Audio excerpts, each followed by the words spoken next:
Então vamos lá. Boa noite a todos. Hoje é a nossa quarta aula, né, do terceiro e último módulo, finalizando aí a quarta fase dentro da teoria geral do processo, dentro da teoria geral da ação, não é? Então, primeira fase postulatória, onde eu postulo o meu pedido para o Estado juiz, requerendo, não é, o que quer que seja de direito. Primeira fase, né? Segunda fase saneatória, né, onde o juiz decide uma questão processual para dar procedibilidade ou não, saneando o processo, né, dizendo prossegue, não prossegue, procede inicialmente se o réu não procede e etc e tal. Fase saneatória, tornando o processo sanado até aquele momento para que ele siga adiante. Terceira fase, falamos ontem, a fase instrutória das provas, onde se juntam provas orais, testemunhais, periciais, inspeção judicial e etc e tal. Falamos tudo ontem, né? Na fase instrutória. Hoje, fase decisória. Sentença e recursos é o que nós vamos ver a partir de agora. Lembrando que essas fases não são lineares. Lembra que eu expliquei isso na aula anterior? O que é algo linear? Linear, né? Pega uma linha, estico a linha e ela tem uma continuidade. Não estou falando de continuidade, porque aqui não estou falando de continuidade, embora pareça uma continuidade. Porque essa fase saneatória, eu chamo ela de segunda fase, mas ela pode ocorrer, por exemplo, antes da sentença. Antes da sentença, o juiz chama o processo, verifica se ele está em ordem e dá uma decisão saneadora, dizendo, está em ordem, não é?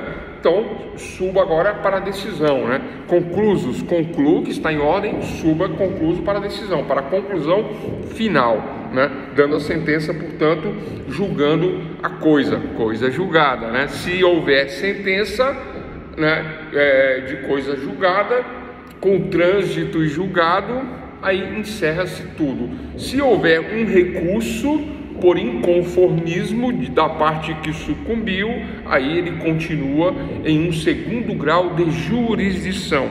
O que é jurisdição? Sempre falo, né? Iuris, né? Direito, dição vem de dictio, dizer o direito. Quem diz o juiz? Na primeira fase, o juiz da primeira fase, o primeiro grau, primeira instância. Lembrando que instância é um local, né? E a primeira instância de julgamento, primeira instância de jurisdição, o juiz monocrático, cracia, poder, né? O poder único de um Estado juiz dá a decisão, poder monocrático, juiz monocrático, né? E em segundo grau nós não temos juízes monocráticos, nós temos o colegiado, né?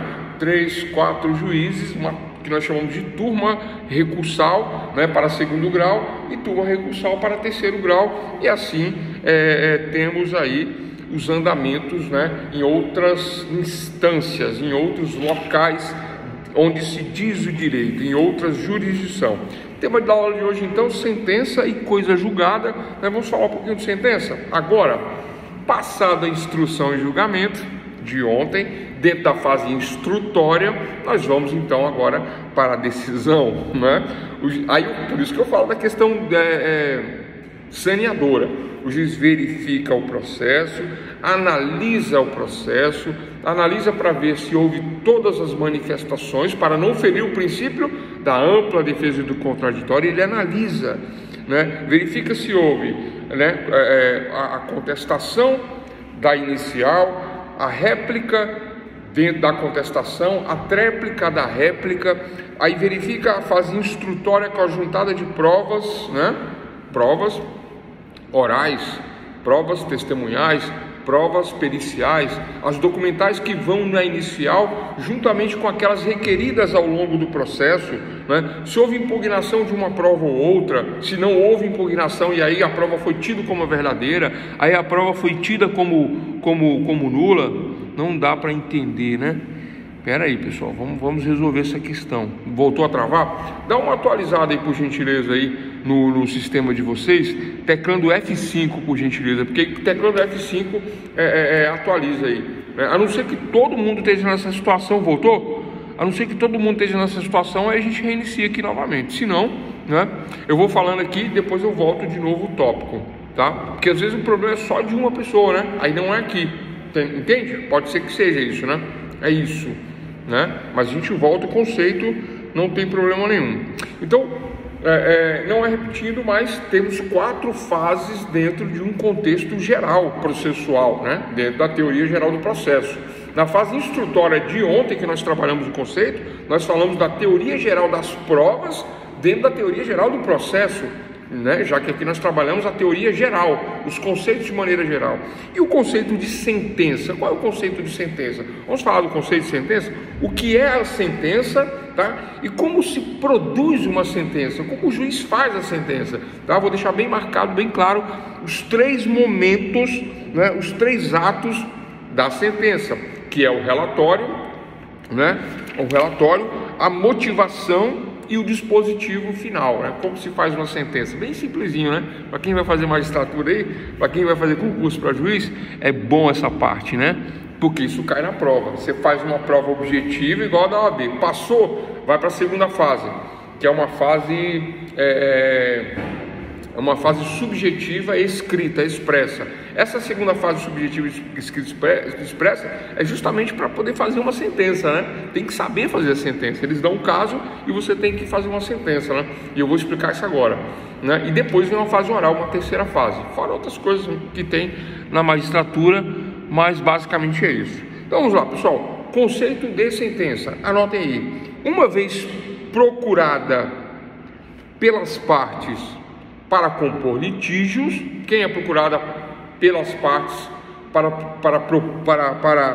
compor o litígio? O juiz, o Estado juiz. A justiça é procurada pela parte para compor o litígio, né? Há um litígio, há uma litiga, há uma luta entre as partes, elas estão lutando, elas estão disputando um objeto, seja ele qual for, né? Ou depois eu vou explicar outras questões relativas a pedido de sentença, né? Mas basicamente existe uma luta e aí é procurado o Estado juiz para compor o litígio, para que cesse a luta, dizendo o direito. Ele diz o direito, encerra a luta, não tem luta, né? Então é isso. Então, uma vez procurada pelas partes para compor litígios, deve sempre a tutela jurisdicional ser exercitada pelo instrumento estatal de garantia, que é o processo. O processo, que é o objetivo da nossa matéria, que é o objeto de estudo e de análise da nossa matéria, ou o processo, né? Ele é a garantia, né? Ele é um instrumento exercitado pelos cidadãos, né? O cidadão exercita o seu direito através do processo, né? E esse processo é dirigido, ele é presidido pelo juiz da jurisdição, né? Portanto, que vai dizer ou não o direito, quer dizer, sempre vai dizer o direito, né? Que vai dar procedência ou não ao pedido ao direito. Tranquilo, pessoal? Tranquilo? Continua travando ou ainda não? Não é? Então, pessoal, a sentença é isso, tá? A sentença ela é a resposta para o jurisdicionado, a resposta para o cidadão que peticionou para o Estado juiz. O processo é o conjunto de atos que nos levará a uma sentença, e a sentença é a resposta para o jurisdicionando, né, que está pedindo o direito para a jurisdição, para o juiz, aquele que diz juiz. Então a resposta do juiz é através da sentença, é a resposta do direito, basicamente é isso. Resumindo, esta é a situação, esta é a questão.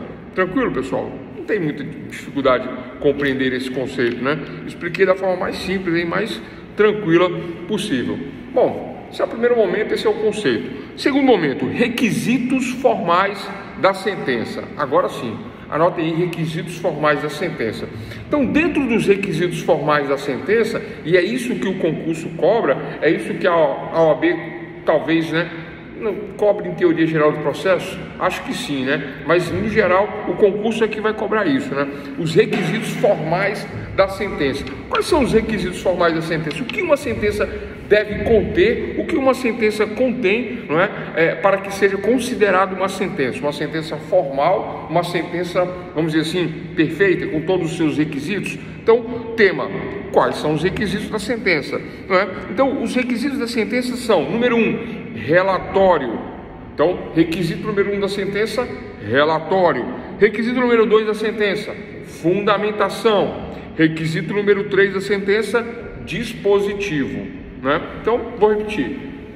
Número 1, relatório, né? Número 2, fundamentação ou motivação. E número 3, dispositivo, que é efetivamente a decisão, né? Dentro da decisão, é a decisão dentro da sentença.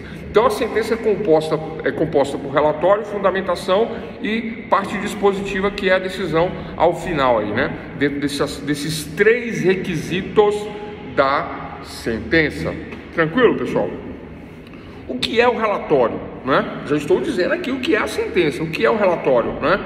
Eu já estou dizendo aqui quais são os requisitos da sentença. Agora vamos esmiuçar cada requisito, né? Número 1, o que é o relatório? Quando o juiz vai dizer o direito, vai proferir a sentença, o que é que o juiz faz? Né? O que o juiz faz? Ele tem que conhecer todo o processo, ele tem que conhecer a petição inicial, a contestação, a réplica, a tréplica, ele tem que conhecer toda a fase instrutória, ele tem que conhecer as provas, porque as provas são feitas para o juiz, para o Estado juiz, então ele tem que conhecer as provas. Então o juiz, ele pega no relatório e ele faz uma mera descrição de tudo o que aconteceu no processo. Ele faz um relato de todo o processo, né? Dizendo que inicialmente a parte autora peticionou da seguinte maneira, resumidamente requerendo isso, ponto. A parte ré contestou, né? Com os seguintes argumentos, aí de forma resumida, os argumentos, juntou provas, não juntou provas, né? Em réplica e tréplica, né? Realçaram a inicial e a contestação. Na fase instrutória, juntaram provas, não juntaram provas, né? Ouviu-se a testemunha A, B, C ou D. Então o juiz faz um relatório nessa parte agora. Nessa parte o juiz faz um relatório de tudo que aconteceu. Ele relata todos os fatos dentro do processo. O juiz relata o que aconteceu dentro do processo. Qual é o nome dessa parte? Qual é o nome dessa parte da sentença? Relatório. Qual é o objetivo disso? Qual é o objetivo do relatório? Eu tenho que ter certeza de que o juiz compreendeu o processo. Olha que interessante, uma garantia dentro do processo de que eu sei que o pessoal fala que o juiz não lê o processo, né? Será que não lê? Será que lê? Né? Bom, vai ficar em aberto aqui, né? Porque isso é subjetivo. Eu entendo que o juiz lê, eu compreendo que o juiz lê, ainda que possa ler de forma superficial, né? Por que ler de forma superficial, pessoal? Vocês sabem o motivo disso? Eu muitos anos de advocacia, eu fiquei sem entender essa pergunta, e outro dia eu compreendi. Outro dia, conversando com alguns juízes e conversando com alguns colegas, estudando alguns casos, e aí teve uma pessoa que deu a resposta. Ele falou: olha, velho, sabe o que acontece? Eu realmente tenho processos que eu não leio. O juiz falou. Aí eu falei: como assim, você não lê? Eu não leio. Porque o advogado, ele entra com aquele modelinho que todo mundo tem, que todos fazem igualzinho, que é a mesma situação, que serve para praticamente todos os casos. Aí eu vou direto no pedido lá embaixo para ver qual é o pedido. Aí eu sei que lá em cima está igual aos outros. Eu já sei, eu vou ler o quê? E eu procuro ver se tem alguma coisa diferente. Não tem, então eu não leio. Essa é a resposta. E eu achei sensato. E eu tive que concordar, né? Vai ler para quê? Se ele já sabe do que se trata, né? E o juiz lê sim a petição, ele lê sim a petição, ele lê sim o processo quando traz uma inovação, traz uma motivação, traz uma fundamentação e uma lógica adequada, específica para cada caso, para aquele caso que está sendo peticionado, né? Aí o juiz lê, ele tem que ler, não tem jeito, ele tem que ler. Então o juiz lê o processo, porque tem muito advogado falando bobeira nas peças. Eita, hoje é sexta-feira, gostei dessa, verdade verdadeira, é isso. Eu não ia falar isso, mas já que você falou, doutora, não é? Porque tem muito advogado, é verdade, infelizmente. Por isso, gente, a gente tem que estudar, viu? Por isso que não pode faltar aula de sexta-feira. Por isso que se o computador travar, tem que reclamar e mandar destravar, né? É isso. Porque realmente o advogado, né, ao invés de estar assistindo aula, tá com a Netflix ligado, né? Assistindo, como é que é? Elite, né? Vocês já viram aquilo lá? Ai.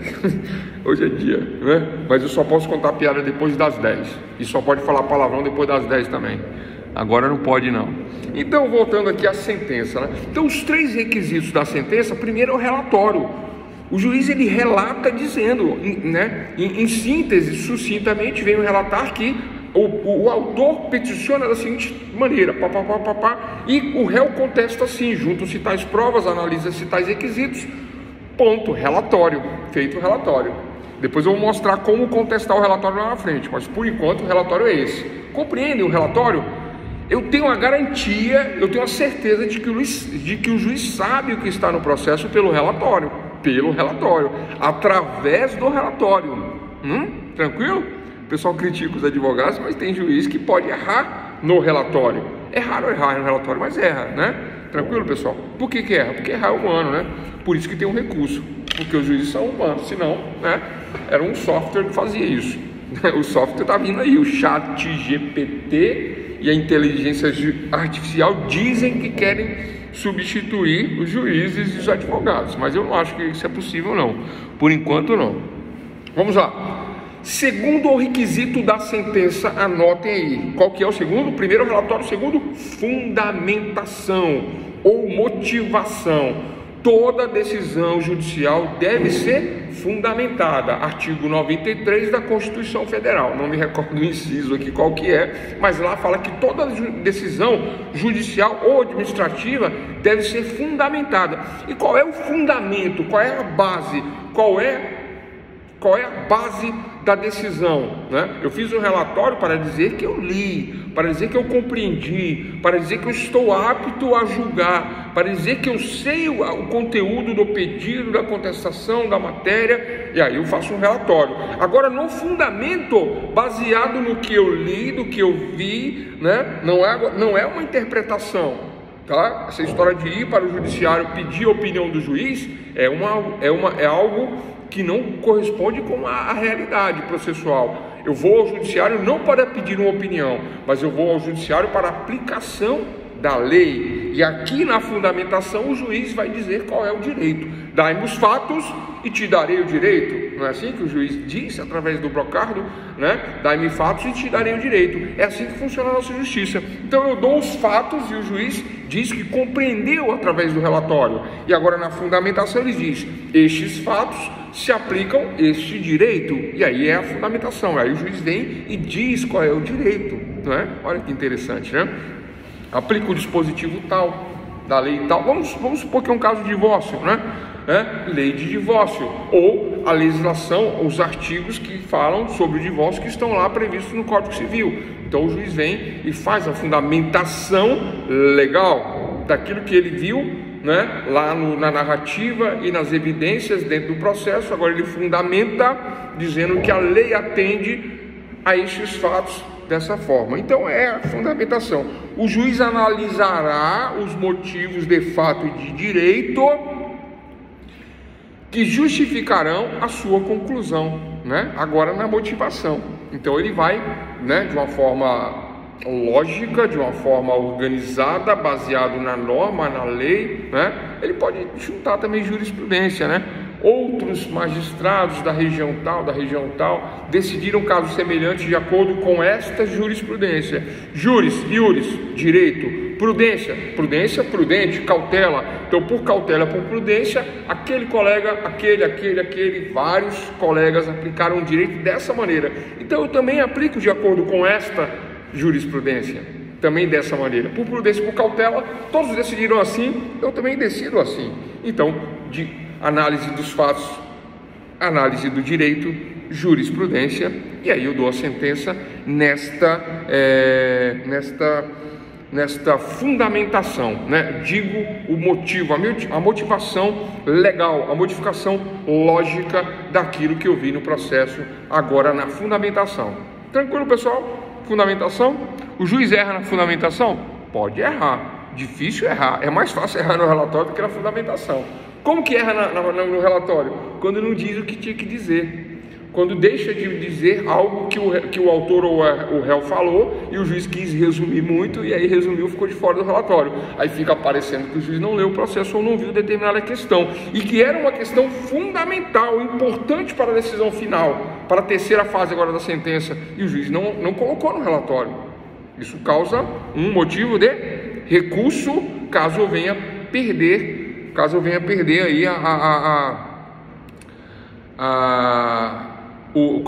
perder a ação, né? Caiu a tela aqui, eu vou colocar de volta, só um minuto, né?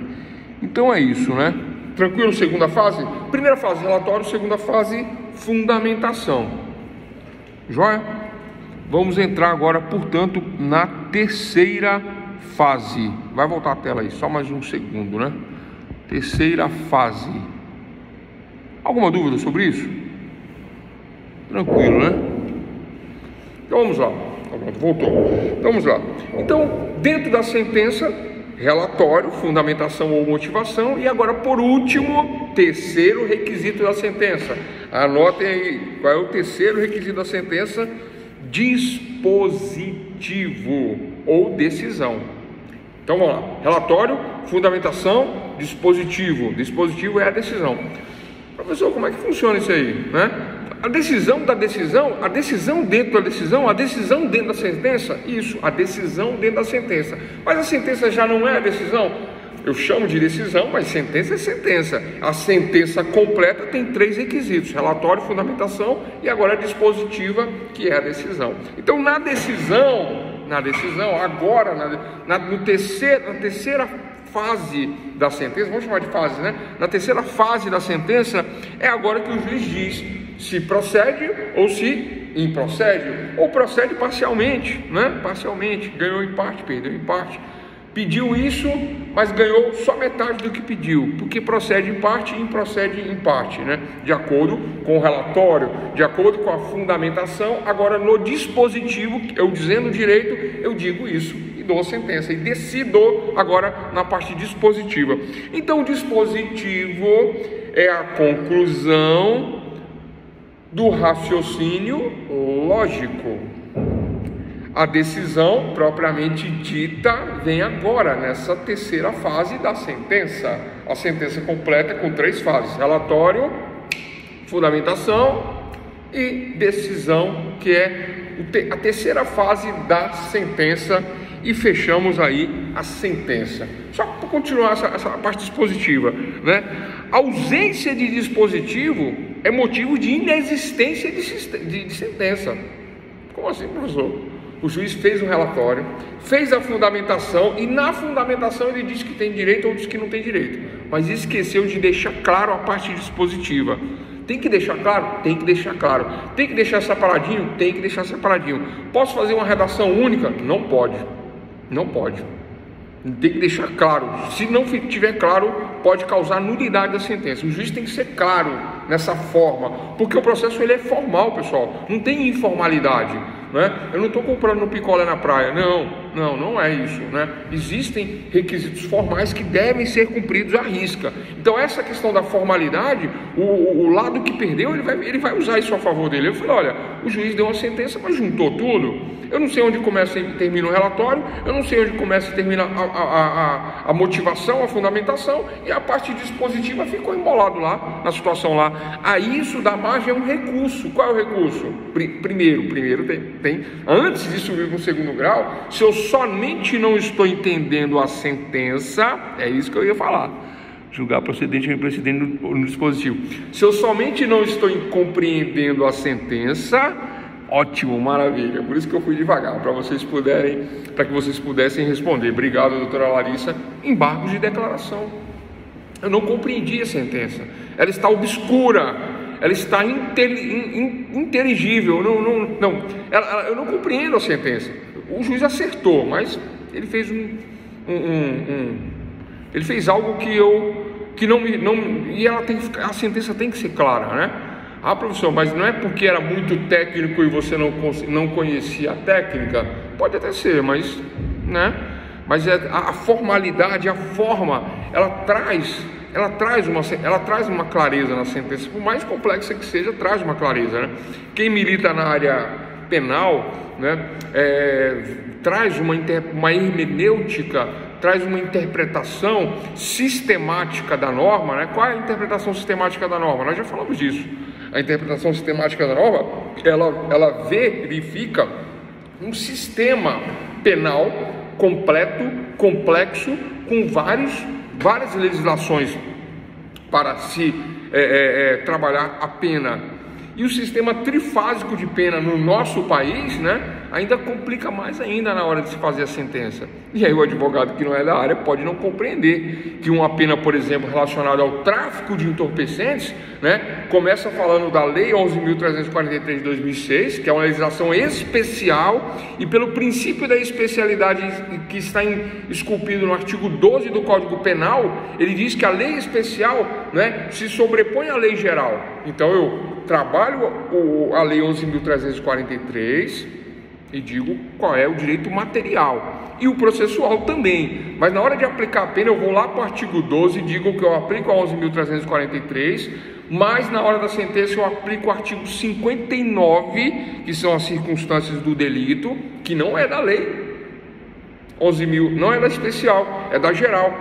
Aí na hora de se dar o regime de pena, artigo 33 do Código Penal, né? Aí eu verifico as circunstâncias do agente, artigo 65, 67, houve um concurso de crimes, 70, 71, 75, percebe um sistema, né? Uma interpretação sistemática, bem complexa, na hora da sentença. E onde é que fica isso? No relatório? Não. No dispositivo? Não. Fica na motivação, fica na fundamentação e pega no dispositivo. Quando que pega no dispositivo? Na hora de dizer o direito. Condena o réu, não condena o réu, condena o réu parcialmente no dispositivo tal, deixo de condenar nesse por conta disso. Entendem essa questão? Sai do penal, volta para o civil para ficar mais fácil. Então relatório, né? Motivação e agora por último, terceira fase da sentença, parte dispositiva, né, que é onde o juiz efetivamente conclui o raciocínio lógico. Então o dispositivo é a conclusão lógica do raciocínio, é a decisão propriamente dita agora na terceira fase da sentença. A parte da sentença que declara o direito, né, é a parte da sentença que declara o direito. Procedente, improcedente, defiro, indefiro, defiro ainda que parcialmente ou imparcialmente, e aí vai, né? Vou pegar o comentário aqui da doutora, só um minutinho. Então vamos lá. Ante o exposto, confirmo a decisão que deferiu a tutela de urgência e julgo procedente o pedido inaugural, lá da inicial, da exordial, né? Da petição, para determinar que o réu submeta à parte autora a consulta médica em X, nos termos do relatório médico, nos termos do relatório, boa essa sentença, né? Olha que bacana, para ilustrar o que nós estamos falando aqui, nos termos do relatório médico, no prazo de 15 dias, a contar do trânsito em julgado, em qualquer hospital da rede. Por que a contar do trânsito em julgado, pessoal? Porque a sentença que diz o direito, agora a sentença, o conjunto de atos que me levará a uma sentença, se chama processo. Chegando na sentença, o juiz diz o direito e exaure, termina a jurisdição, de dicto e dizer o direito. Então ele diz o direito e termina. Ele diz o direito com a sentença, ponto. Teve recurso, o juiz continua dizendo o direito? Teve recurso, continua dizendo o direito? Não, ele deu a sentença, ele encerrou a parte dele. Eu encerro aqui.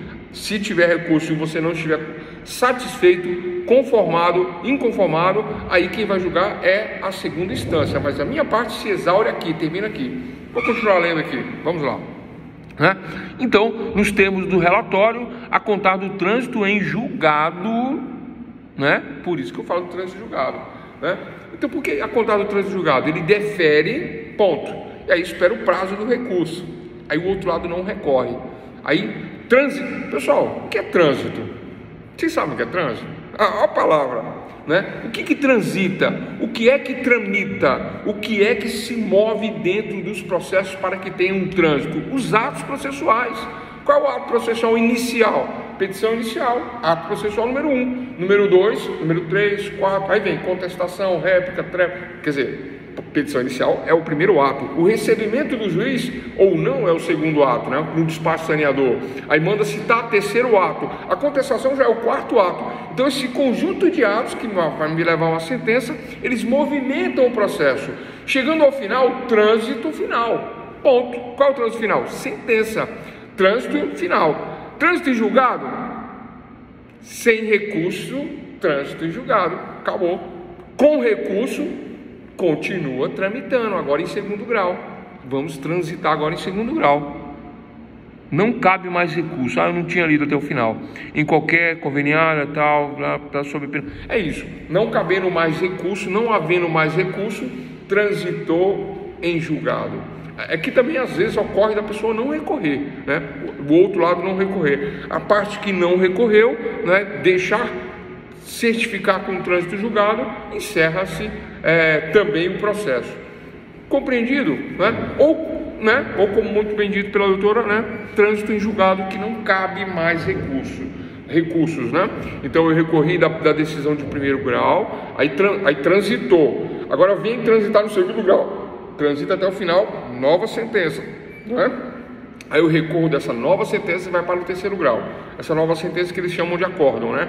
Porque acórdão, porque agora não é proferido por um, é proferido por dois, três, normalmente acima de três, né?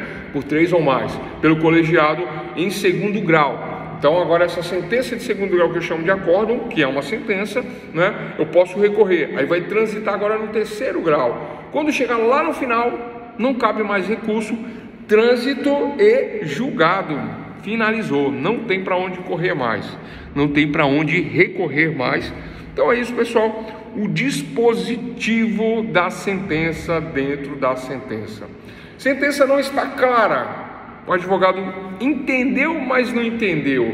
Eu entendi, mas não compreendi. Eu compreendi, mas acho que ficou ambíguo. Acho que esse resultado pode me trazer um prejuízo lá mais à frente. Qual é o recurso contra essa obscuridade, essa ambiguidade da sentença, né? Não é um recurso propriamente para quebrar a sentença, não é um recurso propriamente para modificar a sentença, é um recurso somente para esclarecer a sentença. Então, se eu quero um esclarecimento do juiz, dizendo: excelentíssimo senhor doutor Estado juiz, né? Vossa Excelência sempre vem decidindo de forma sábia, equânime, clara, né? De forma, né, magistral, mas desta vez, né, não se fez compreender em vossa decisão. Portanto, venho, né, embargar vossa decisão, requerendo esclarecimento de toda decisão, parte da decisão, tal ponto da decisão, ponto. Aí o embargo de declaração, o juiz vem e modifica, esclarecendo. Se ele não fizer isso, aí o segundo grau faz embargo de declaração. Tranquilo? É isso. Mas não é desse recurso que nós vamos falar agora. Finalizando a sentença, né, os requisitos da sentença em 3 momentos. Quais são eles? Relatório, motivação e dispositivo. Finalizamos agora, né? Vamos aos recursos, teoria geral dos recursos. Primeiro recurso, eu acabei de falar, né? Não estando claro, embargo de declaração para clarear a obscuridade da sentença, né? Pessoal, existem vícios na sentença? Existem. Vamos falar de vícios na sentença antes de entrarmos nos recursos? Existem, e estes vícios na sentença provocam recursos, né? Recursos que podem anular a sentença, recursos que podem fazer com que a sentença seja, né, refeita, totalmente refeita, totalmente modificada, né? Lembrando que vício é defeito, Então, quais são os defeitos que o juiz pode, por um motivo ou outro, deixar acontecer na sentença? Isso é natural, é normal, já que nós não somos chat GPT, nós não somos dotados de inteligência artificial. Então, quais são os vícios dentro da sentença? Número 1, extra petita. Anote aí, vício número 1 da sentença, extra petita. O que é extra petita, né? O que é petita? O que é extra? É algo extra. O autor não pediu, mas o juiz deu, além do pedido, um julgamento extra petita. Ponto, é isso, só isso, né? Na inicial, o autor pediu 10 mil de ressarcimento. O juiz entendeu e deu 50. Não, eu vou te dar, mas não é só 10 não, você merece 50. Extra petita. Aí o outro lado vem e faz um recurso, dizendo que não se conforma de ter perdido, e além de tudo, o juiz julgou extra petita. Deu além daquilo que foi pedido. Sequer foi pedido, o juiz deu. Vocês entendem isso? Isso acontece, tá? Eu não vou entrar muito em detalhes de exemplo não, senão a gente vai ficar até, né, meia-noite hoje, sexta-feira, vocês não querem. Então, extrapetida, o juiz decide sobre causa não proposta, não deduzida sob forma de pedido. Lá na inicial não foi pedido, mas o juiz deu. Extrapetita. Isso acontece? Acontece. Muito. Eu já peguei alguns casos, não muito não, mas já peguei. Mas sempre pega alguma coisa assim, né? A parte pede juros, correção monetária, pede isso, pede aplicação disso, daquilo, tal, pede tudo. E não pede multa, e o juiz dá a multa, mas ele não pediu a multa, mas o juiz entende que tem direito a uma multa e joga a multa lá. Na trabalhista tudo bem, pessoal. Por quê? Porque na trabalhista decorre da própria lei, né? Não tem a ver com o pedido.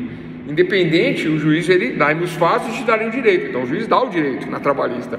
Mas um caso de ressarcimento, e casos de rescisão contratual, e outros casos mais, né? Então às vezes, né, pode ficar subentendido aí como um vício de sentença, sendo ele anulável, né, anulado pelo recurso, tá? Só que no caso extrapetita, atenção doutores, anotem aí. No caso do extrapetita, o pedido extra que é dado sem ser pedido, ele é causa de nulidade absoluta, não é relativa, né? E quando a causa é absoluta, ela pode ser arguída em qualquer momento, tá? Ah, professor, eu perdi o prazo do recurso. Ação rescisória de sentença, a hora que você entender que você enxergou isso daí. Mas isso é um outro caso, a gente não vai tratar aqui agora. Tranquilo? Então, primeiro vício de sentença, extrapetita. Segundo vício de sentença. Vamos lá, anota aí. Ultrapetita. O primeiro é extrapetita, o segundo é ultra.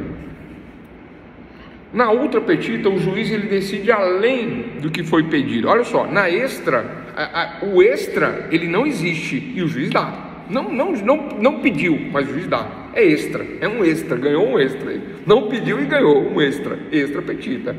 Aqui no ultrapetita, ele pediu, o juiz deu e deu um pouquinho mais do que ele pediu. Vocês entendem a diferença? No extra ele nem pediu e o juiz deu, é um bônus no extra. No ultra não, no ultra ele pediu, mas aí o juiz deu e deu dentro do que ele pediu, deu mais do que ele pediu dentro do que ele pediu, é o ultra. Eu até dei um exemplo errado no anterior, né? Pediu 10 e ganhou 50, é um caso de ultra na verdade, né?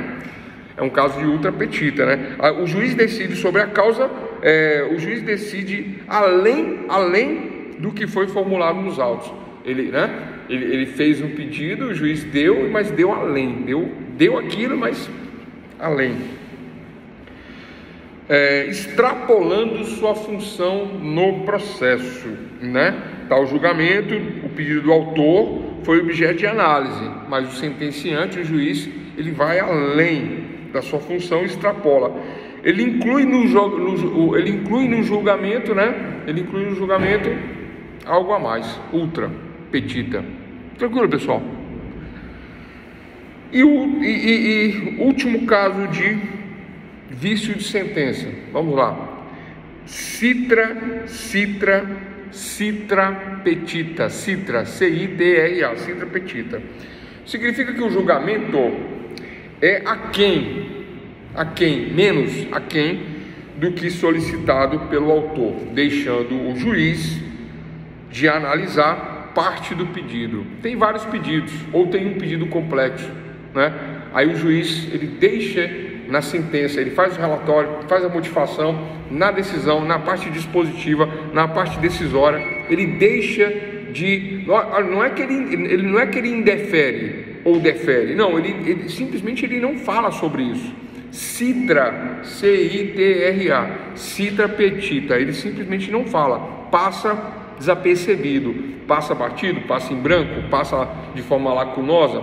Significa o quê? Citrapetita. E esse pedido suprimido, citrapetita, esse pedido é causa também de nulidade, né? No embargo de declaração, o juiz pode incluir agora, né? Mas se a parte parte prejudicada, autor ou réu, simplesmente sentir-se prejudicado e deixar passar o prazo dos embargos e no recurso de apelação pedir para a outra Câmara de segunda instância declarar nula a sentença por um vício citra petita, ele faz prova e ele prova, o outro órgão julgador de segundo grau analisa e rescinde a sentença, quebra a sentença, modifica a sentença, reforma a sentença, favorecendo agora quem perdeu, e é para isso que serve os recursos. No caso do ultra petita também é causa de nulidade? Sim, nulidade absoluta. Os três vícios, né, são principalmente porque muitas vezes, né, o pedido feito pelo autor comporta algo, né, vamos dizer assim, algo que venha realmente trazer o autor pede, por exemplo, no divórcio, não só a declaração do divórcio, mas ele, juntamente com a declaração do divórcio, os efeitos do divórcio, efeitos de divisão de patrimônio, regulação de guarda, alimentos, etc, tal. Mas, por exemplo, o juiz deixa de incluir na sentença a partilha de um determinado bem. E o bem, né, previsto por lei, deveria ser dividido, né, para ambas as partes, 50%, mas ela causa um gravoso prejuízo para a parte que perdeu, que se sentiu prejudicada. Essa parte vai pedir a anulação da sentença ou reforma da sentença para incluir, né, um vício citra petita, né, para incluir algo que não foi feito na decisão. Isso vai modificar a sentença, podendo causar a nulidade absoluta da sentença ou a reforma da sentença. Então, pessoal, falamos até o presente momento vamos lá, falamos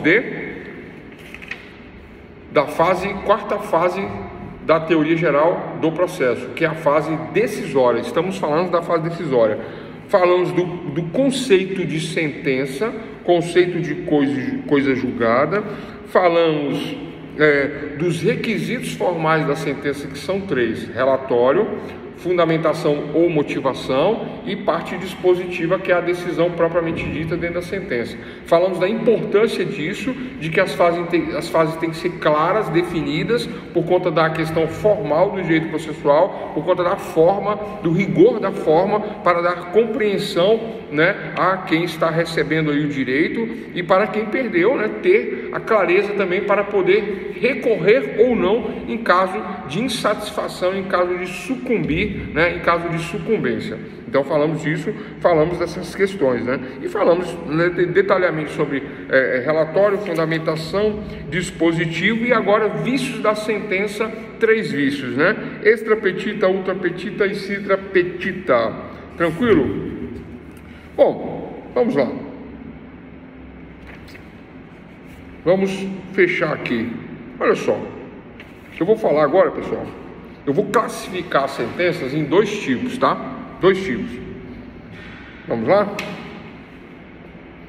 2 não, 3 tipos, né? Classificação das sentenças. Dos efeitos, a gente vai falar depois da classificação, né?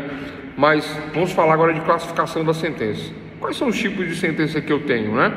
Lembra que eu falava de classificação dos processos, né? Eu classifico em processos com ação de conhecimento, as executórias, né, as cautelares e as monitórias. Eu classifico as ações, né, nesses 4 tipos, né? Falei 3, mas são 4.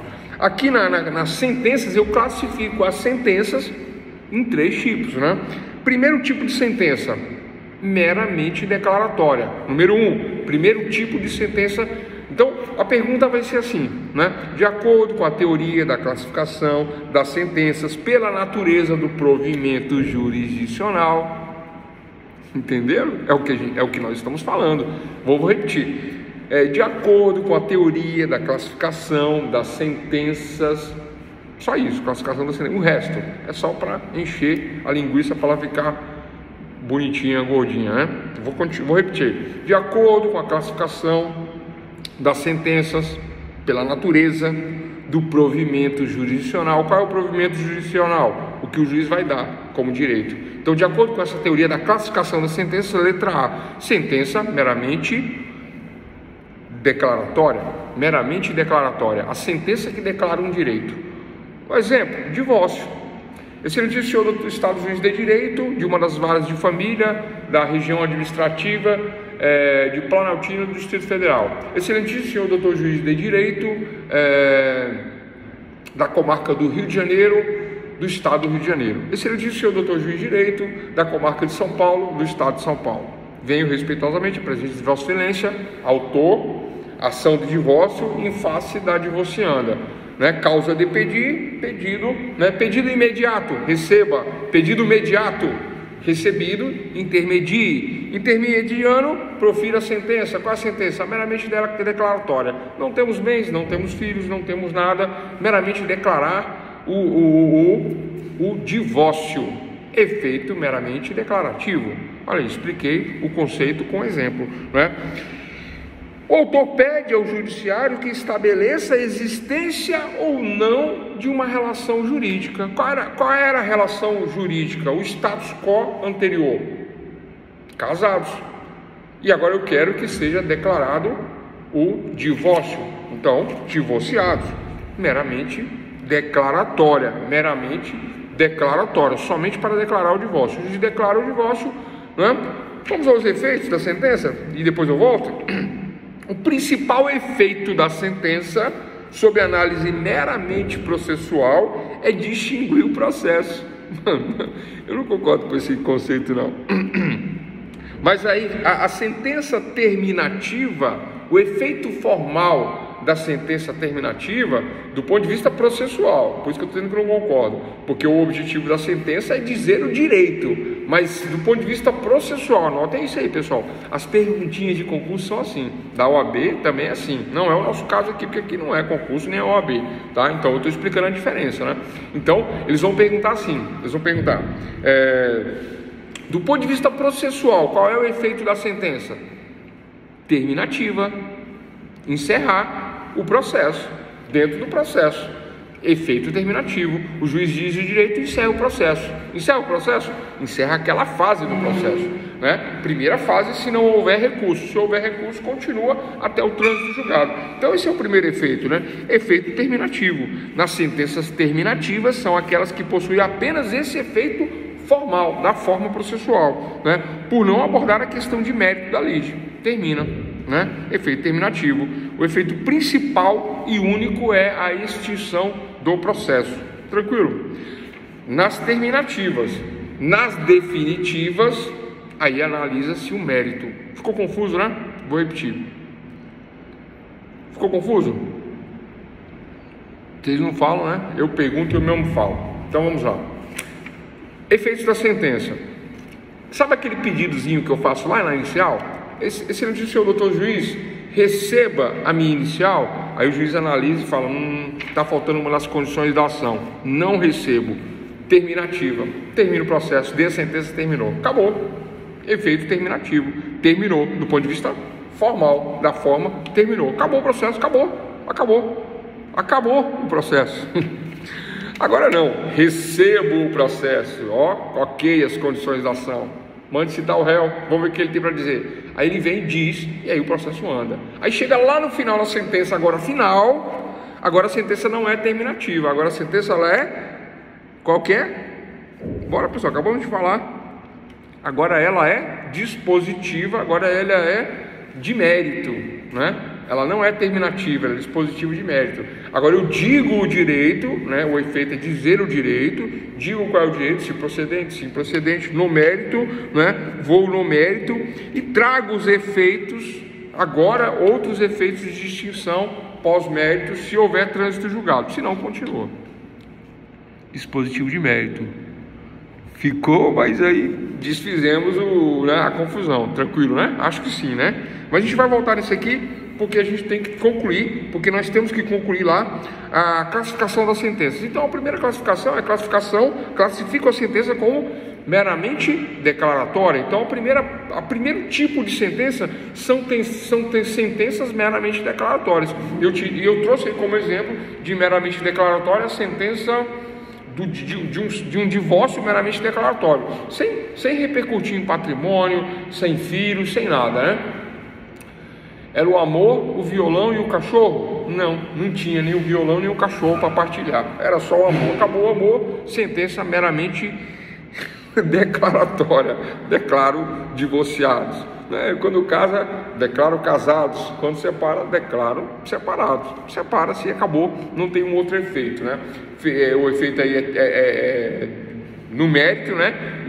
Classifico como meramente declaratória, declarando a situação nova de separados, divorciados, né? Tranquilo? Outros exemplos de meramente declaratória: nulidade de casamento, né? Eu entro e aí requeiro anulação. Eu não vou entrar nisso, senão esse é direito de família, né? Vocês vão querer saber, e tem vários detalhezinhos que podem anular um casamento, né? Antigamente tinha a questão da virgindade, né? Eu comento, não comento. Não, porque vai demorar muito. Eu vou comentar.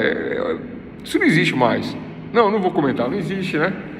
O cara ia e requeria a anulação do casamento, né? Porque ele descobriu que foi enganado. Olha que absurdo. Antigamente, né? Antigamente. Tá?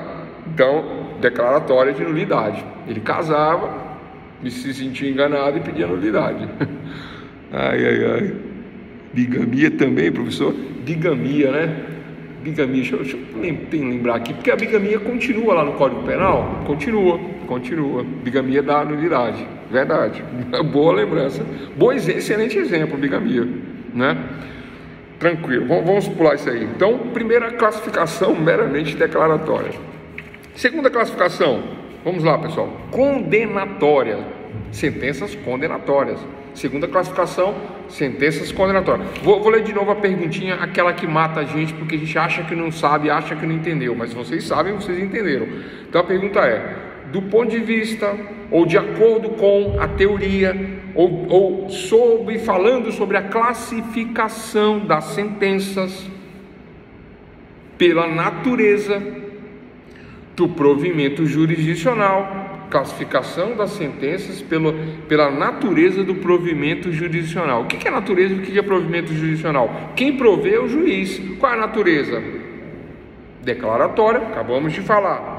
Condenatória e a última constitutiva. Então vamos para a condenatória, já falamos da declaratória. Compreendem? É meio que um jogo de palavras, né? Mas não é. Basta analisar com calma, com critério, e se compreende e fica claro a questão. Então a segunda classificação, né? Falamos da declaratória, agora condenatória. Sentenças condenatórias, elas condenam, que óbvio, né? Mas são aquelas nas quais, olha só, na declaratória, declara casado, nulidade de casamento, né? Declarou, só, acabou, pronto, né? Eu tenho essa questão agora, essa publicidade aí, que né, do ponto de vista do efeito da sentença, né, sendo ela terminativa, sendo ela com julgamento de mérito, ela declara que agora o meu status quo não é mais de casado, é de divorciado. O máximo aí que vai ter é a alteração nos meus documentos, se eu tiver alterado antes, que às vezes não deu nem tempo de alterar, né, pela rapidez do divórcio. Mas agora na condenatória não. Na condenatória, né, além do direito declarado, né, a parte vencedora, né, ela requer no seu pedido uma obrigação de fazer ou uma obrigação de fazer, ou a obrigação, por exemplo, de pagar uma quantia certa, exigível. Então eu peço, né, para ser restituído um dano material de 10 mil reais. Então, condenar o requerido ao pagamento de 10 mil reais, numa exigência de quantia certa e definida, né, ressarcindo o dano, ou obrigar o réu, o requerido, a me restituir, a restaurar aquilo que eu entendo que eu tive como prejuízo, que ele causou o prejuízo, ele deu causa ao prejuízo, né? O pedido é possível juridicamente, eu sou parte legítima para pleitear, e o interesse de agir é de que quando eu pleiteei o direito, né, para a pessoa que me causou o dano, ela simplesmente disse: procure teus direitos, não vou fazer nada por você, não vou te restituir. Qual é o nome disso? Pretensão resistida. Eu pretendo ser ressarcido e ele resiste à minha pretensão. Logo, eu tenho interesse de agir jurisdicionalmente. E eu peço para a jurisdição, peço para o Estado juiz, na minha petição, e dentro dessas 4 fases do processo, que nós já cansamos de falar, agora na teoria da classificação da sentença, né? Nessa classificação condenatória, ele condenado terá que me pagar.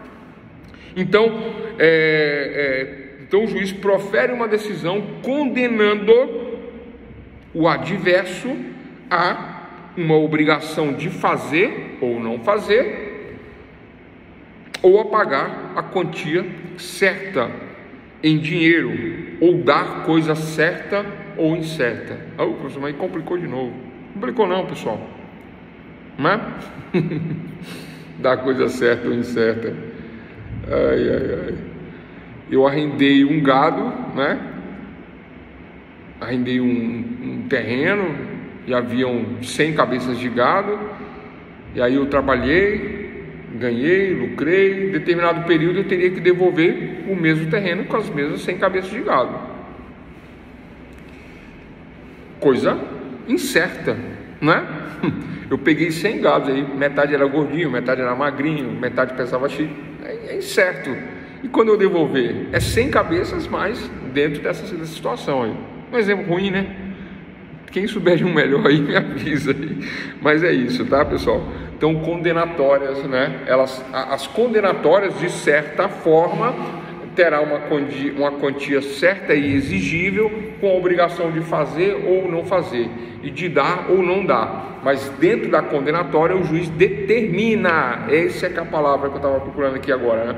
Então o juiz determina a cumprir algo, condenando a pessoa, né, a parte adversa, condenando a parte contrária. Então as sentenças condenatórias são aquelas nas quais o sentenciante, quem é o sentenciante? O juiz, após certificar-se da existência do direito da parte que pediu, né, vencedora, o juiz certifica: olha, ele tem direito. Aí o juiz profere a decisão, condenando a parte que, né, adversa, que perde, no caso, a uma obrigação de fazer, não fazer, pagar a quantia certa em direito, né, ou dar alguma coisa, certa ou incerta. Tranquilo, pessoal? Não se esgota a jurisdição, não se esgota o dizer direito pela simples condenação. O juiz condena, porque aí a pessoa não paga. E aí, como é que fica? O juiz condena, a pessoa não paga. A pessoa não paga, aí vem a liquidação da sentença, que é uma continuidade disso, tá? Se não houver recurso. Tranquilo? Aí vem penhora, prisão, depende da prisão só em caso de pensão, tá?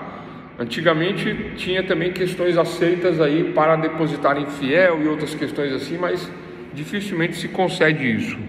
Adjudicação, boa, adjudicação do bem. O que é adjudicar? Né? É tomar o bem de forma que venha se cumprir a sentença. Houve uma condenação de 10 mil reais, 15 mil reais, houve uma penhora de um veículo, de um terreno, de um valor bancário, né? Que ficou ali parado a penhora. Com a confirmação da sentença condenatória, agora eu posso adjudicar o quê? O valor penhorado ou o bem penhorado. Eu posso adjudicar agora com a sentença. Tranquilo, pessoal? Então finalizamos aí segunda classificação, condenatória. Primeira, declaratória, meramente declaratória. Segunda, condenatória. Olha que tem um efeito agora prático, né? De, por exemplo, adjudicação. Tranquilo? E terceiro e último, para finalizar, sentenças constitutivas agora, né? Terceira forma de classificação. Vou repetir a perguntinha aí, né? Do ponto de vista da classificação das sentenças pela natureza do provimento jurisdicional, essa segunda fase da pergunta aqui complica. Nossa, eu não sei isso. Vocês sabem? Porque a pergunta é: qual é a classificação da sentença? Meramente declaratória, constitutiva ou agora a terceira? Ou condenatória ou agora constitutiva, que é a terceira classificação? Aí vem o restante da pergunta, né? Classificação das sentenças pela natureza do provimento jurisdicional. Pessoal, natureza do provimento jurisdicional significa dizer qual é a natureza que o juiz que vai prover, o juiz que vai dar, né? Jurisdicional, o juiz que vai prover. Qual é a natureza? Né?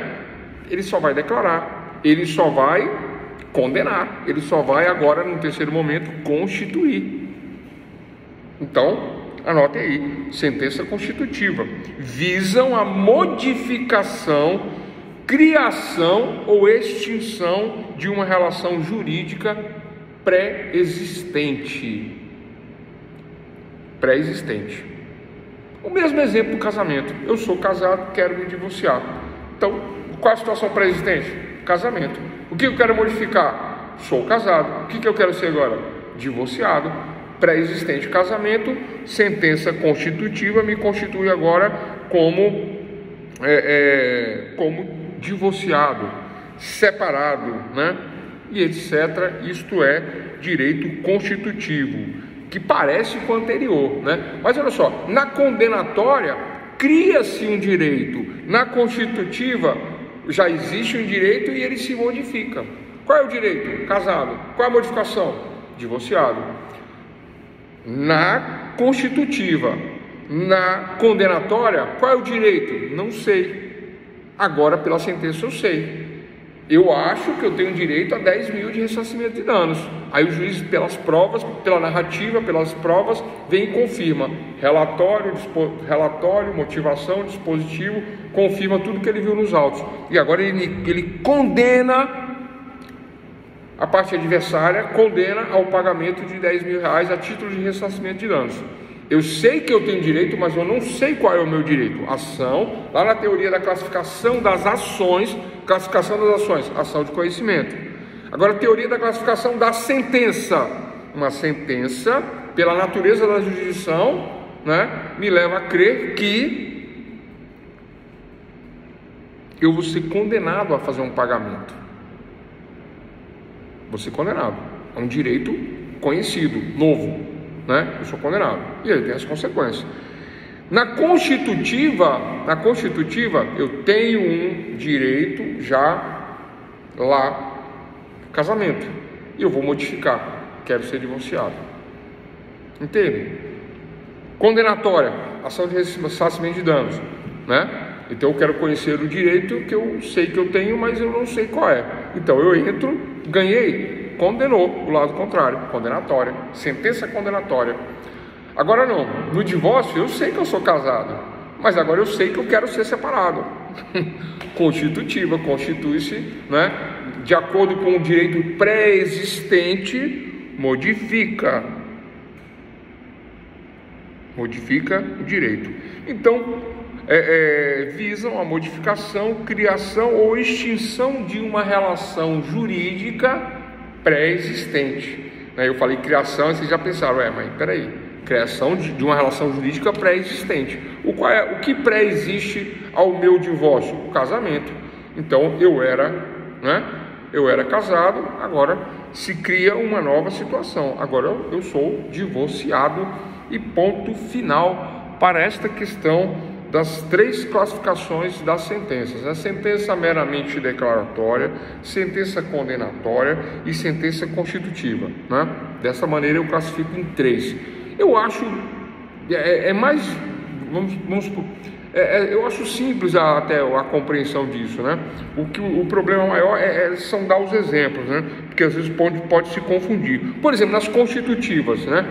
Além do divórcio, eu posso pedir, por exemplo,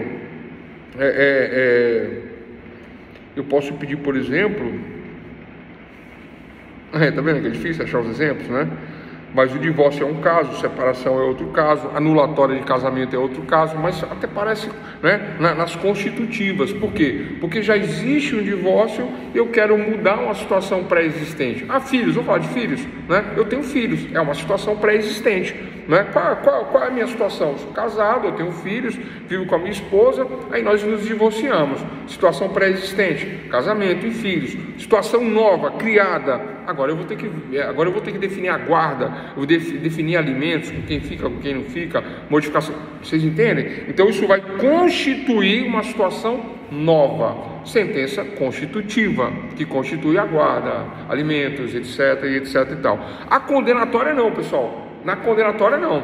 Eu não estou falando de casamento, disso, daquilo, não. Na condenatória eu vinha dirigindo, né, tranquilamente numa sexta-feira, no meu veículo automotor, por uma via de muito movimento, né, observando o movimento da rua, eu dou uma frenada brusca e o carro de trás bate, né, e eu sou o causador do acidente. E aí nós entramos numa discussão, quem vai ressarcir quem tem direito, quem não tem direito. Aí eu entendo que eu tenho direito e entro pleiteando esse direito. Eu quero constituir, né? Não, eu não quero constituir, eu não tenho direito, mas eu quero ser ressarcido. Aí eu acho que eu tenho direito. Aí eu entro com ação para condenar o outro ao ressarcimento de danos. Aí o juiz vai decidir se eu tenho direito ou não. É a ação condenatória. Se o juiz entender pela narrativa e pelas provas, pelas evidências, né, fazendo isso no relatório, na motivação e no dispositivo, concedendo o direito, né? Então o juiz, o sentenciante, vai se certificar da existência do direito ou não, e se certificando, ele condenará a parte adversa a me pagar aquilo que eu pleiteei. Sentença condenatória. Acho que agora ficou claro, né? Pedido de naturalização. Pedido de naturalização constitui né? Mas naturalização eu acho que é declaratória. Naturalização, acho não, é declaratória, né? É declarar um direito, né? Naturalização, é isso mesmo? É, declaratória, né? Isso, obrigado, é isso mesmo. Tranquilo, doutores e doutoras, né? Bom, o que mais que eu tinha que falar? Tá, então vamos lá, agora vamos finalizar a nossa aulinha de hoje. Então falamos bastante aí da sentença, tá? Não vou nem repetir, para não ficar cansativo. Vou pular algumas coisinhas aqui que não, né? Que não são assim, neste momento aqui não são tão importantes, porque vocês verão isso em processo civil, processo penal, como eu falo, né? A teoria geral do processo, ela é uma base de tudo que está à frente. Então tudo que está, vai ser interessante. Vocês vão lá no processo civil e vocês vão ficar pensando assim, quando a professora ou o professor estiver dando aula, vão falar, mas eu já vi isso, eu já sei isso, olha que interessante, essa matéria eu sei. Por que vocês sabem? Porque vocês vão compreender os conceitos, né? Todos os conceitos abstratos, teóricos, né?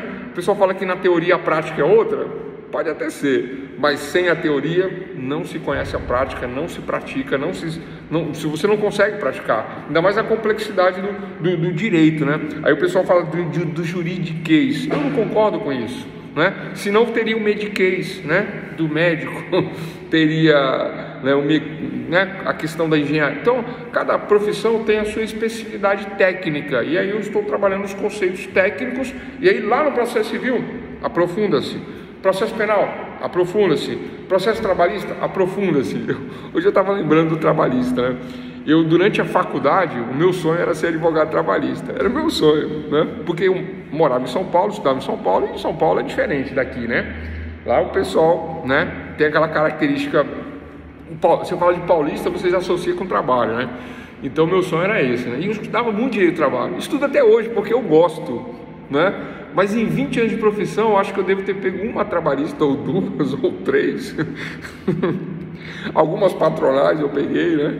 Trabalhei patronais. Fiz trabalhista para uma empresa grande lá de Colombo, no Rio Grande do Sul, mas não posso comentar aqui não, por ética. Mas eu trabalhei para eles, né? Na trabalhista. Fiz trabalhista, para uma empresa, agora que eu lembrei, né? É isso, né? Mas, vamos lá. Estava falando das questões práticas aí do dia a dia. Vamos lá, pessoal. Finalizando aí, teoria geral dos recursos. Anotem aí o cerne do recurso, o objetivo do recurso, né? E o porquê de se recorrer. Bom, primeiro a questão humana, né? A primeira questão humana. Errar é humano. Mas segundo, o inconformismo. Mas terceiro, que na verdade é o primeiro, tá? O primeiro motivo para o recurso, o objetivo do recurso, não é? É reformar a sentença proferida nos autos, não é? Cuja parte sucumbiu. A parte que sucumbiu que terá direito ao recurso. Eu não tenho direito a recurso se eu ganhei. Pessoal, existe isso? Existe. Não é quem puder falar aí, que conhece essas coisas, né? O advogado ganha e quer recorrer. Acontece? Eu nunca vi, mas eu ouvi falar que existe isso, né? Ganha e recorreu do quê, né? Não pode. Então, pessoal, o objetivo do recurso é modificar a sentença quando há sucumbência. Então, se a parte não sucumbiu, ela não pode recorrer, ela não recorre, né? Uma vez eu fiz isso, mas foi sem querer, né? Foi assim, ó. Nem vou contar para não alongar muito não, né? Mas eu recorri porque, na verdade, eu confundi os processos. Eu achei que eu tinha perdido e eu falei, apelo da sentença. Aí quando eu li, eu falei, opa, não, retiro a apelação, né? Foi isso que aconteceu, porque eu tinha ganhado. Então, vamos lá. Então, o recurso é o ato pela qual a parte demonstra o seu inconformismo com uma única decisão proferida nos autos. Teve a decisão, recorre. Agora, vamos lá. 2 tipos de decisão. Tem aquela decisão, pessoal, no meio do processo, porque cada ato processual, cada fase processual, né, se dentro desta fase, ou na postulatória, ou no recebimento, antes do recebimento, recebeu, né, manda citar, citou, contestou, juiz deu despacho saneador, juiz despachou mandando emendar inicial, juiz despachou uma tutela de urgência a favor de um lado contra o outro lado, e o outro lado se sentiu prejudicado, sucumbiu, perdeu, no meio do processo, não é no final. Teve uma decisão assim, no meio do processo, né? Numa decisão provisória, numa decisão no meio do processo. Qual é o nome do recurso? Para toda decisão que houver sucumbência de um dos lados, caberá recurso. Se no final do processo, apelação, eu apelo dessa sentença, final do processo. Se for no meio do processo, agravo de instrumento, eu agravo a decisão interlocutória. Era essa palavra que eu estava tentando achar, é que tanta coisa, às vezes some a palavra. Repito sim, então repito, né?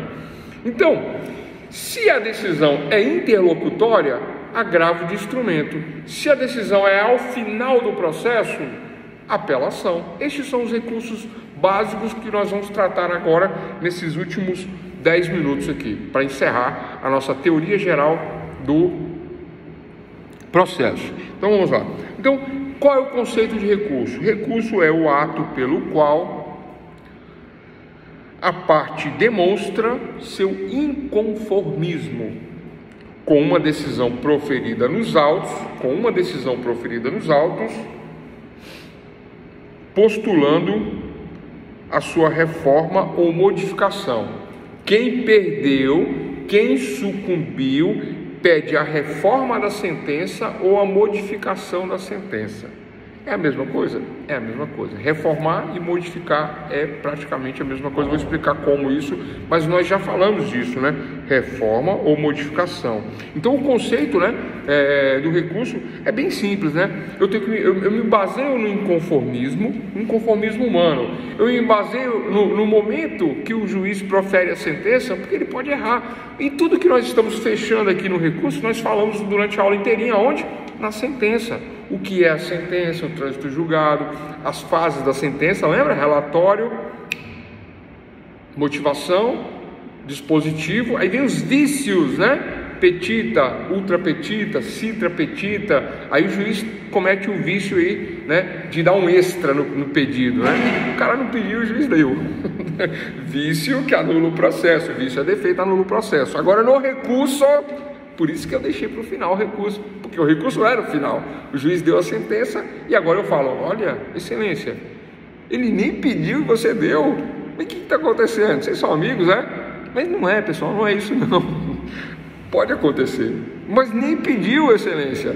Excelentíssimo senhor doutor juiz de Estado, excelentíssimo senhor doutor juiz de Direito, venho, né, inconformado. Olha a palavra que o advogado defensor, né, utiliza no recurso.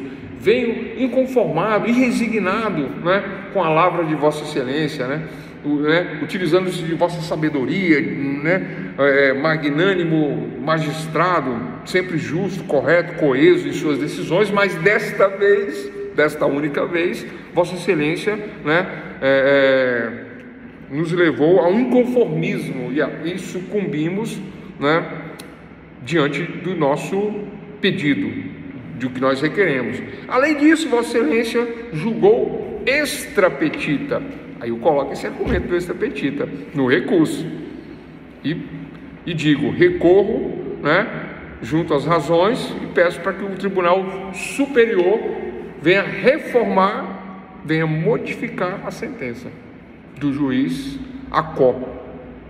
O juiz adquém, o juiz posterior, né, o colegiado posterior do segundo grau, venha modificar ou reformar a sentença do juiz Acó, do juiz anterior.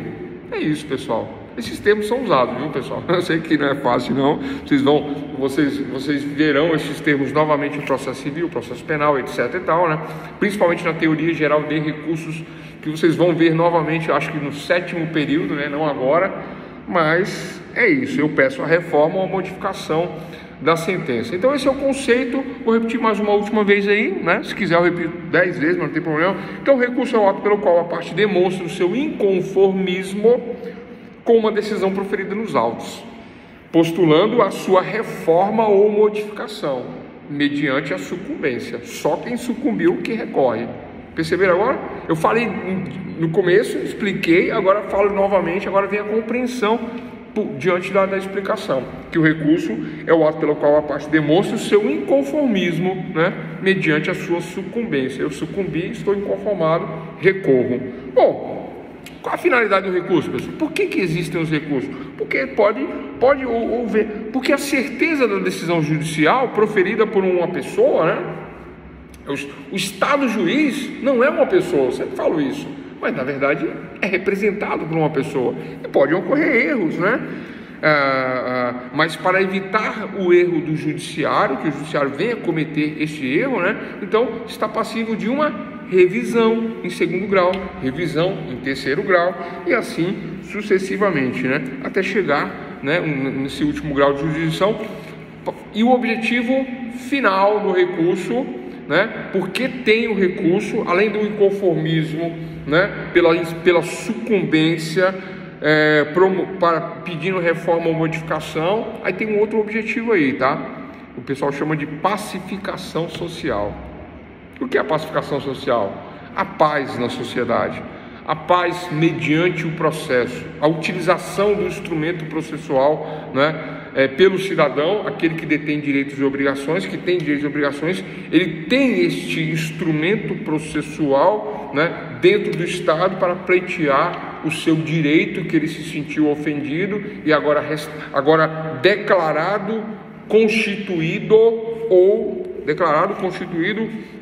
né, ou numa condenatória ressarcido, né, na classificação lá pela natureza da jurisdição que nós falamos anteriormente. Agora, em recursos tem essa questão, né? Eu posso recorrer e pedindo a pacificação social, porque eu entendo que eu fui prejudicado, né, e sendo uma questão errar é humano, então eu tenho direito a recurso. Se a sentença é uma dessas três, né, definitiva, lá no final da jurisdição de primeiro grau, jurisdição de segundo grau, jurisdição de terceiro grau, né, eu tenho direito a este recurso. Não vamos falar de prazo de recurso, porque cada matéria, né, dispõe de prazos diferentes, cada recurso pode variar os prazos. Então, vocês verão os prazos em processo civil, penal, eu sempre falo, né, a questão dos prazos, né. Bom, é isso, doutores e doutoras, né. Para finalizar, legitimidade, interesse e tempestividade dos recursos. Vamos lá? Dá tempo? Dá. 2 minutos. Legitimidade é o pressuposto de quem recorre. Só recorre quem sucumbe. Quem sucumbe é quem perde. Quem perde, ainda que parcial, é quem tem legitimidade para recorrer. Essa é a primeira característica, um pressuposto subjetivo. Número 1. Pressuposto subjetivo número 2, interesse. O interesse em recorrer está ligado ao conceito de sucumbência, está ligado ao interesse anterior, né? Sucumbir consiste em não receber da decisão tudo que se esperava. Eu não recebo tudo que eu pedi. ou eu não recebo nada e eu sucumbi. Então eu tenho interesse em pedir, eu peço porque eu perdi, aí eu perco, né? Então é o número 2, vou repetir o número 1, tá? Então, número 1, legitimidade. A parte legítima é só aquela que sucumbe. Eu falei isso anteriormente. Eu não posso recorrer se eu não perdi. Eu ganhei e vou recorrer de quê? Eu não sou legítimo. Ou não, eu sou uma testemunha dentro do processo e quero recorrer. Recorrer de quê? Não faz parte, não é parte legítima. Não sendo parte, não tem legitimidade. Então, legitimidade é um pressuposto analisado abstratamente, né? Mas bastando ao recorrente afirmar ter sofrido prejuízo. É aquela história do inconformismo, né? Eu sou legítimo, eu sou parte, eu sofri um prejuízo, eu estou inconformado. É o inconformismo, né? É a parte legítima que recorre. Vou repetir, né? É bom repetir, né? Legitimidade é pressuposto analisado abstratamente, bastando ao recorrente afirmar ter sofrido prejuízo jurídico em decorrência da decisão. São legítimos para recorrer as partes recorrem. Quem são as partes? Autor, réu, recorrem. E, né, tem as exceções que muitas vezes o autor não é um autor, né, como na esfera privada, mas o autor pode ser o Ministério Público. O Ministério Público é o senhor das ações penais, portanto, autor nas ações penais, né? Então, o Ministério Público, ele pode recorrer. Tranquilo? Então, são as partes legítimas. Tem mais outras duas, mas eu vou deixar de fora, porque senão vai complicar, né? É autor, réu e Ministério Público, né? Que seria assistente do Ministério Público, interveniente, né? Seria as outras partes que podem recorrer. Então, são as partes legítimas. Pressuposto de interesse. Quem sucumbiu, recorre. É o número 2, né? Só quem perde, recorre. E, por último, né? São os dois pressupostos subjetivos, né? A parte legítima e quem tem interesse. Legítimo, autor, réu e Ministério Público. Quem tem interesse, quem sucumbiu, né? Agora, do ponto de vista objetivo, tem um prazo, pessoal. Tem um prazo. Cada recurso tem um prazo. Perdeu o prazo, perdeu o recurso. Dentro do prazo, né? Há tempo, anotem aí, há tempo de recorrer tempestivamente. Há tempo de recorrer tempestivamente, eu recorro. Tempestivamente é o pressuposto objetivo. Eu tenho que recorrer a tempo. O juiz deu sentença, certificou a sentença, começa a correr o prazo. Dentro do prazo, a tempo do recurso, eu recorro. Eu recorro tempestivamente. Recorrendo tempestivamente, porque todo o sistema processual é baseado em prazos, né? Todo o sistema é baseado em prazos. Então, né, eu posso recorrer e posso não recorrer. Se eu não recorrer, demonstra o meu conformismo, né? Se eu não recorro. E se eu recorro a tempo, tempestivamente, demonstra o meu inconformismo. Portanto, né, caberá ou não o recurso dentro do prazo, caberá o recurso, né? Aí eu analiso outras questões de critérios e preparo, né? Um recurso civil, muitas vezes, exige um preparo. O que é o preparo recursal? Preparar o recurso recursal envolve taxas, custas, né, despesas, é o pagamento, né, daquilo que vai ser processado no recurso. Mas isso eu vou deixar para processo civil, penal, né, o preparo. Mas existe o preparo nos recursos. O importante é nós compreendermos o básico dos recursos, que são 2, tá? Nas decisões intermediárias, agravo do instrumento. Na decisão final, na sentença, recurso de apelação. Eu apelo da sentença, e apelando da sentença, né, eu demonstro o meu inconformismo e a minha sucumbência, e ponto final para a teoria geral do processo. Espero que vocês tenham compreendido, né, toda a matéria. Nós avançamos bastante aí no conteúdo, tá? Avançamos bastante. Essa foi a primeira turma que eu consegui passar praticamente todo o conteúdo, né? Primeira, porque as outras, não que eu não tenha passado todo o conteúdo, mas as outras ficou uma coisinha ou outra abreviada por conta da complexidade da matéria, né? Teoria geral do processo 1 e 2 é muito conteúdo, né?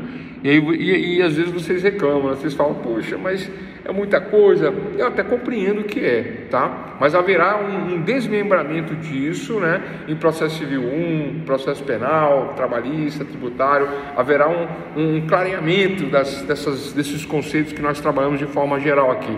Tranquilo? Então é isso, né? Vou despedir por aqui.